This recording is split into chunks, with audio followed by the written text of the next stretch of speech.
अपने बदले को अदालत, परमेश्वर की अदालत में लेकर के जाए। परमेश्वर से कहे, तू मेरा न्याय कर, तू मेरे लिए युद्ध को लड़, तू मेरा सेनापति बन जा।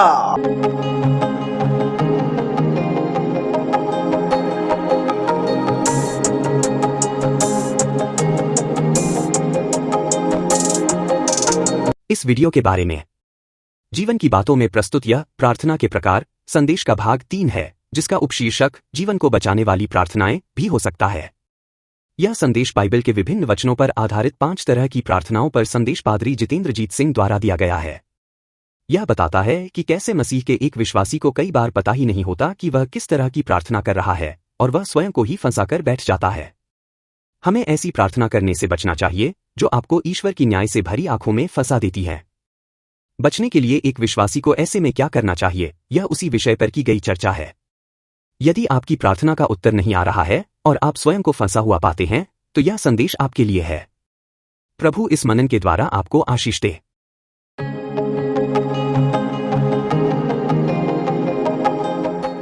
जय मसीह की। प्रार्थना के कई प्रकार होते हैं।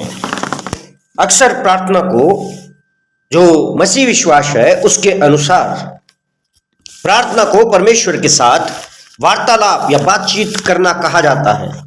बहुत से लोग इसे मंत्र कहते हैं कि पादरी साहब या पास्टर कोई मंत्र फूंक रहा है, पर यह ऐसा नहीं है। हम परमेश्वर के वचन को यदि अध्ययन करें तो हम पाएंगे कि ये परमेश्वर के साथ साधारण सरल बातचीत है, ठीक वैसी बातचीत जैसी आप अपने एक मित्र के साथ करते हैं। लेकिन जैसे मित्र के साथ हर समय आप एक ही तरह की बात नहीं करते, ठीक वैसे ही ये बदल जाती है। आपकी वार्तालाप बदलती रहती है और उस वार्तालाप के बदलने के कारण आपकी सोच, आपका रिजल्ट, आपका जो उससे वार्तालाप से निकलने वाला परिणाम है वो भी बदल जाता है। और इस तरह से हम जानते हैं कि प्रार्थना भी कई प्रकार की होती है, कई तरह की, अलग अलग विषयों को लेकर के अलग अलग तरह से होती है। जैसे एक विषय धन्यवाद का विषय है, एक विषय पश्चाताप का विषय है, एक विषय जो पापों की क्षमा का विषय है, एक विषय, ऐसे कई विषय हैं। हम इनके ऊपर लंबी चर्चा कर सकते हैं, धन्यवाद का विषय और ये विषय और वो विषय। लेकिन इनके कई तरह के प्रकार होते हैं। प्रार्थना कई तरह के प्रकारों की होती है, अलग अलग तरह के प्रकार है इसके। ये वार्तालाप अलग अलग तरह का है। सोचिए, आप सृष्टिकर्ता परमेश्वर के सामने खड़े होकर के अपनी बात को उसके आगे रख रहे हैं। परमेश्वर के शास्त्र में 4-5 प्रकार की प्रार्थनाएं बताई गई हैं जो मसीह जीवन या एक मसीह व्यक्ति के लिए जरूरी है कि वो इसे जाने, क्योंकि जब आप इसे जानते हैं तो आपका परिणाम भी बदल जाता है। इसका जो रिजल्ट है, एंड रिजल्ट, वो भी बदलता है। हमें लगता है कि ऐसा नहीं है, पर यह बात सच है, ये ऐसा ही है और ऐसा होना भी चाहिए। क्योंकि हर बात का, आप विवाह की बात कर रहे हो और विवाह की बात के बाद में अगर उसका रिजल्ट विवाह ना निकले तो फिर उसका कोई लॉजिक नहीं बनता है उस बातचीत का। तो वो एक विवाह एक प्रकार है जिसके लिए आपने बात की। ठीक आज हम ऐसे ही प्रभु ने चाहा तो 3 या 4 प्रकारों के ऊपर बात करेंगे। लेकिन यदि आप अपने साथ अपने पेन को और अपने पवित्र शास्त्र बाइबल को लाए हैं तो इस शिक्षा को पाने के लिए एक नोटबुक में इन बातों को लिखते चले जाएं। पहला प्रकार है भ्रम पैदा करने वाली प्रार्थना, या दूसरे शब्दों में कहें तो ज्यादा अच्छा रहेगा, भटका देने वाली प्रार्थना। ये परमेश्वर के दास ने बहुत ही अद्भुत रीति से इसको इस्तेमाल किया। आप लोगों को प्रार्थना में भटका देते हैं। आप प्रार्थना करते हैं और लोग भटक जाते हैं। ये एक सामर्थ्य प्रार्थना के अंदर पाई जाती है। कैसे लोगों को भटकाना है, क्यों लोगों को भटकाना है, किस तरह से लोगों को भटकाना है, ये सारा विवरण आपको दूसरा राजा 6 अध्याय और 16 से लेकर के 18 वचन में मिल जाएगा। यहां पर इजराइल और आराम की सेना में युद्ध की बात है। आराम का राजा इजराइल को युद्ध में मार देना चाहता है।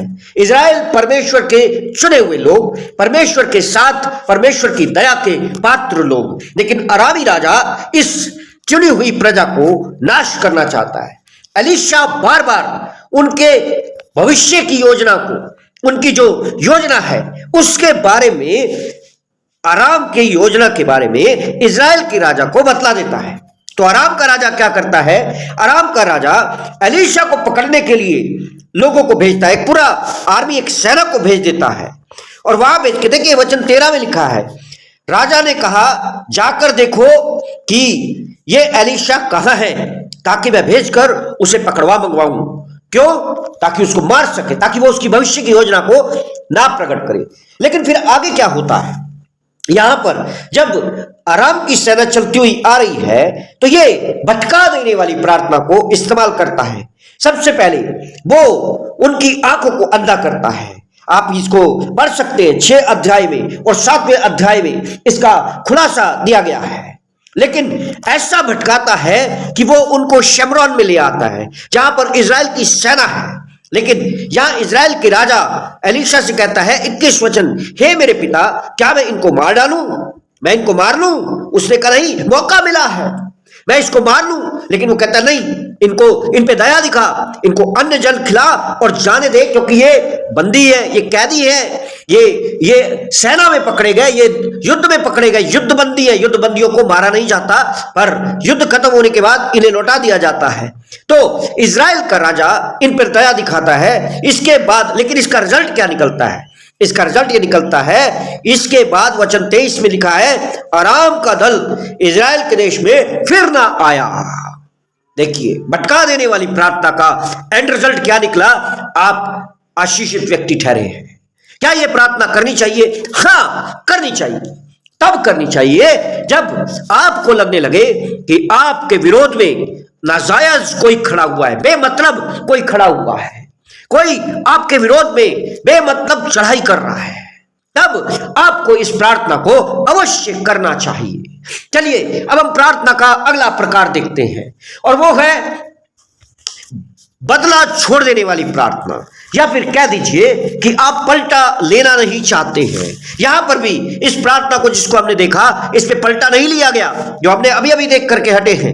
लेकिन एक दूसरा प्रकार है जिसमें साफ लिखा है कि वो पलटा नहीं लेना है।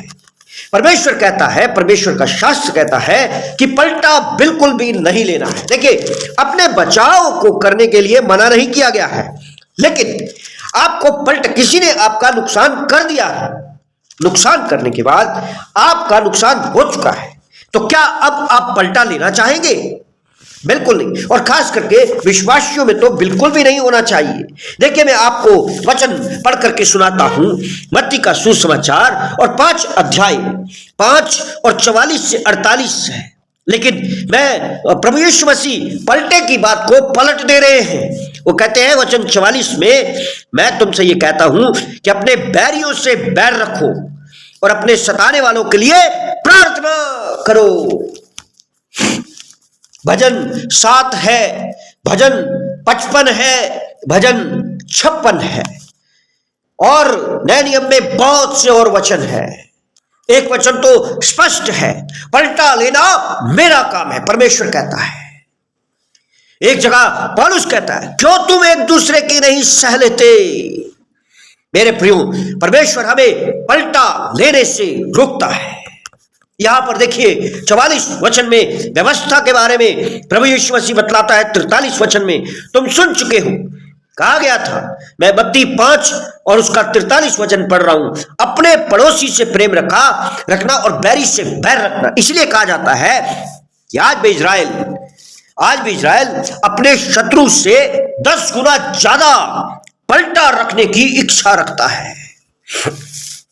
लेकिन आज भी उनकी मानसिकता ऐसी है, क्योंकि उनकी व्यवस्था इसकी पृष्ठभूमि को तैयार करती है। आंख के बदले आंख, दांत के बदले दांत, ये पलटा लेना है। लेकिन यहां पर प्रभु यीशु मसीह कहता है, नहीं, अपने बैरियों से बैर रखो और सताने वालों के लिए प्रार्थना करो।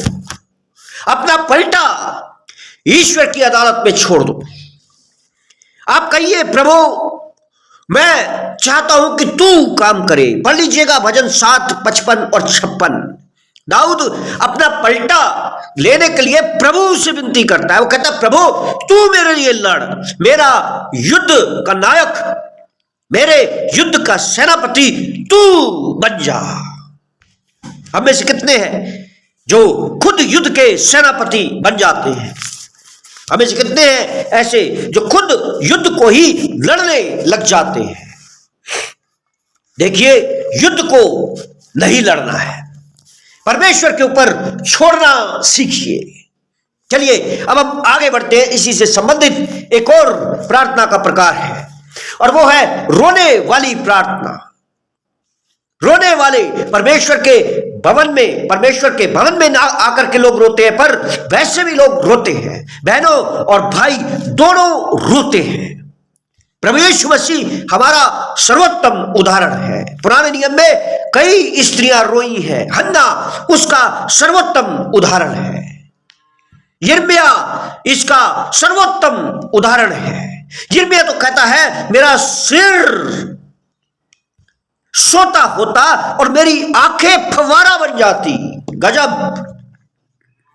लेकिन वही परमेश्वर ने यहेजकेल को कहा था बिल्कुल भी एक भी आंसू नहीं बहना चाहिए।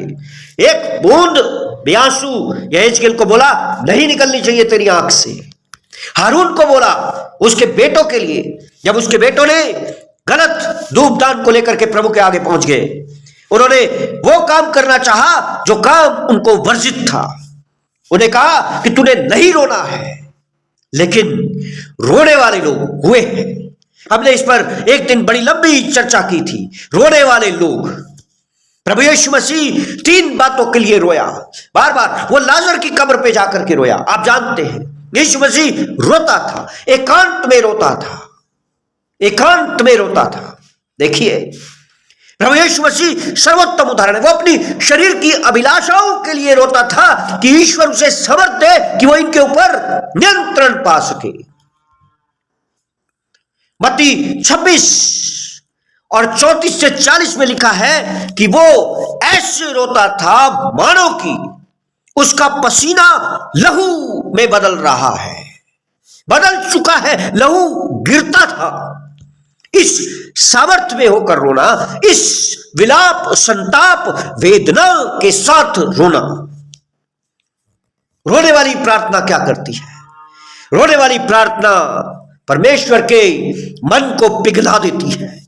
क्या हमें ऐसी प्रार्थना करनी चाहिए? हां, करनी चाहिए, अवश्य करनी चाहिए। चलिए अब हम आगे बढ़ते हैं। समय की कमी के कारण हम जल्दी जल्दी इन वचनों को देख लेंगे। परमेश्वर की उपस्थिति में रहने वाली प्रार्थना, कैसी अजीब प्रार्थना है ये। परमेश्वर की उपस्थिति में बने रहना, सबसे ज्यादा इसे कोरह वंशियों ने किया है, सबसे ज्यादा। यदि आपको निर्गमन, यदि आपको गिनती 3 अध्याय पढ़ने को मिले तो अवश्य पढ़िए। गिनती 3 अध्याय में साफ लिखा है कि ये कौन लोग थे? ये लेवी लोग थे।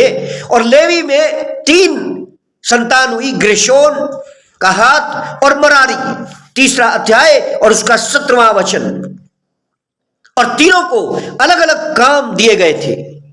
लेकिन कहात के पुत्र, उसका जो पुत्र है वो कोरह वंशी थे। कोरह के नाम से जाने गए। और इसका विवरण 16 अध्याय में आगे आकर के आपको मिलेगा। कोरह वंशियों में हेमान एक व्यक्ति रहा है जिसने भजन 88 लिखा है। एक व्यक्ति आसाप रहा है जिसने भजन 84 लिखा है। एक व्यक्ति एतान और युदितान रहा है जिसने भजनों को लिखा है। परमेश्वर की उपस्थिति में बने रहने वाली प्रार्थना। क्यों ये परमेश्वर की उपस्थिति में बने रहना चाहते हैं? यदि आपको 11 भजन इन्होंने लिखे कोरह वंशियों ने, और इनमें से एक भविष्यद्वक्ता भी पैदा हुआ जिसका नाम सबसे फेमस व्यक्ति है शमूएल पैदा हुआ, जो इज़राइल का पहला भविष्यद्वक्ता था। सबसे ज्यादा कहते हैं 7 पीढ़ियों के बाद वो पैदा हुआ था। सबसे ज्यादा इस संसार में यदि किसी ने आंसू बहाए हैं तो वो कोरे वंशी हैं। ये संदेह नहीं कि उन्होंने यीशु मसीह के स्तर पर तो नहीं बहाए, लेकिन कहा जाता है कि कई पीढ़ियों तक, क्योंकि उन्हें परमेश्वर की सभा में आने से मना कर दिया गया था। गिनती 16 अध्याय में है। कोरे, दातान और अबीराम का मचाया हुआ कोप का बलवा, इन्होंने हारून और मूसा की, उसकी जो हारून और मूसा की पदवी थी उसके अधिकार के ऊपर बलवा किया। नंबर 1। नंबर 2 लेवी थे, लेकिन इन्होंने रूबेनियों के साथ जाकर के समझौता किया। नंबर 3 इन्हें एक काम सौंपा गया था कि मिलाप के तंबू को एक स्थान से दूसरे स्थान पर लेकर के जाना है। ये इनका खास काम था। लेकिन इन्होंने क्या किया? इन्होंने याजक पद पाने की कोशिश की। 16 अध्याय 10 वचन गिनती का। तो 3-4 गलतियां की इन्होंने, और फिर इन्होंने लालच किया, और लालच भी ऐसा, और उसके बाद झूठ भी बोला। तो कई बातें हो गई। परमेश्वर के लोग, चुने हुए लोग, याद रखिए, अगर आप प्रभु के चुने हुए सेवकाई में हैं और परमेश्वर ने आपको जिस काम के लिए ठहराया है उस काम को छोड़ के कुछ और कर रहे हैं और फिर वहां पर ऐसी हरकतों को करते फिर रहे हैं, तो सावधान हो जाइए। लिखा है 35 वचन, तब यहोवा के पास से आग निकली और उन धूप चढ़ाने वाले 250 को भस्म कर डाला। भस्म कर डाला। मेरे प्रियो, ये कितनी अद्भुत बात है, कितना हैरानी का बात है कि आप और मैं, जो परमेश्वर की मंडली के लोग हैं, जब ऐसा गड़बड़ काम करते हैं तब परमेश्वर हम पर अपने न्याय को प्रकट करता है। यहां पर भी इन्हीं के साथ ऐसा ही हो गया। इन्हें परमेश्वर की सभा में आने से मना कर दिया गया, रोक दिया गया, और ये चिल्लाने लगे। चिल्लाते हुए परमेश्वर के भवन की लालसा करने लगे। लेकिन आगे चल करके ये गीत गाने वाले लोग ठहरे हैं। इन्होंने गीतों को लिखा, भजनों को लिखा। देखिए भजन 84 क्या कहता है। कोरे वंशों का भजन है, गिथीत की राग पर है, यह विलाप का गीत है। लिखा है, हे सेनाओं के यहोवा, तेरा निवास क्या ही प्रिय है। यहां पर इस सभा में जाने से इन्हें मना किया गया। मेरा प्राण यहोवा के आंगनों की पवित्र स्थान और महापवित्र स्थान तो दूर की बात है, अभिलाषा करते करते मूर्छित हो चला है। मेरा तन मन दोनों जीवते परमेश्वर को पुकार रहे हैं। हे सेनाओं के यहोवा, हे मेरे राजा, हे मेरे परमेश्वर, तेरी वेदियों में गोरैया ने अपना बसेरा और शूपा बेनी ने घोंसला बना लिया है। फिर लिखता है 4 में, क्या ही धन्य है वे जो तेरे भवन में रहते हैं, वे तेरी स्तुति निरंतर करते रहेंगे। देखिए कितने दुख के साथ, विलाप के साथ ये परमेश्वर के भवन में जाने की लालसा कर रहे हैं, क्योंकि इन्हें वहां पर जाने से मना कर दिया गया है। कोरे वंशियों का वृत्तांत आपको पढ़ना चाहिए। हमारी इस सूची में अब सबसे अंतिम प्रार्थना है, और वो है पापों को क्षमा करने वाली प्रार्थना। पर इससे पहले आपका प्रश्न होगा, क्या हमें परमेश्वर की उपस्थिति में बने रहने वाली प्रार्थना करनी चाहिए? अवश्य करनी चाहिए। कभी भी प्रभु के भवन में रविवार को या जब भी अवसर मिले छोड़ना नहीं चाहिए। प्रभु के भवन में जाने से रुकना नहीं चाहिए। मेरे प्रियो, परमेश्वर के वचन में 650 प्रार्थनाएं हैं और 25 प्रार्थनाएं यीशु के द्वारा की गई हैं। हम कभी भी यीशु के चरम पर नहीं पहुंचेंगे जिस चरम पर यीशु मसीह पहुंचा था। अब आइए हम उस अंतिम प्रार्थना के प्रकार को भी देख लेते हैं। और यह है पापों के की क्षमा को लाने वाली प्रार्थना। पापों की क्षमा को लाने वाली प्रार्थना यह हमें भजन संहिता 51 में मिलती है। भजन संहिता 51 में हमें पढ़ने को मिलती है। या मैं 2-3 वचनों को पढ़ दूंगा। लिखा है, जूफे से मुझे शुद्ध कर, 7वां वचन, जूफे से मुझे शुद्ध कर तो मैं पवित्र हो जाऊंगा, मुझे धो और मैं हिम से भी अधिक श्वेत बनूंगा। देखिए वचन 9, अपना मुख मेरे पापों की ओर से फेर ले और मेरे सारे अधर्म के कामों को मिटा डाल। और 10 को भी सुन लीजिए, हे मेरे परमेश्वर, मेरे अंदर शुद्ध मन उत्पन्न कर, मेरे भीतर स्थिर आत्मा नए सिरे से उत्पन्न कर। वचन 11 भी सुनिए, हे परमेश्वर, हे मेरे परमेश्वर, मुझे अपने सामने से ना निकाल दे। क्योंकि दाऊद खोरे वंशियों के आंसुओं को देख चुका था, उन्हें वो बचपन से देखते हुए चले आ रहा था। वो डर गया कहीं परमेश्वर मुझे उसकी उपस्थिति से ही अलग ना कर दे। अपने पवित्र आत्मा को मुझसे अलग ना कर। 8वां वचन गजब है, मुझे हर्ष और आनंद की बातें सुना। जो हड्डियां तूने तोड़ डाली हैं वो मग्न हो जाएं। एक और भी वचन देख लीजिए, तो मेल बलि, 16 वचन है, मेल बलि अन्न बलि से प्रसन्न नहीं होता तो मैं वो ले आता। दाऊद समझ चुका था परमेश्वर मन के बदले जाने से प्रसन्न होता है,